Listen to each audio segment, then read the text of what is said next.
warga Pariaman, khususnya para mahasiswa keperawatan UMK atau yang lagi kerja di kota Pariaman, ada info menarik nih buat kalian yang lagi nyari tempat kos sumbernya super dekat dari kampus, hanya 200 meter dan lokasi yang strategis dari pusat kota Pariaman.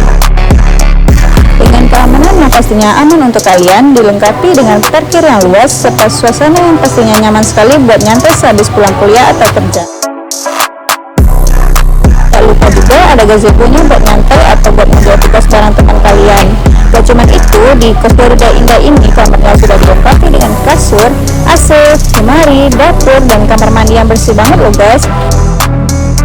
Kalian bisa lihat sendiri nih gimana nyaman dan bersihnya kamar di sini. Jadi jangan bingung lagi nyari kos nyaman di Pariaman hanya di kos Garuda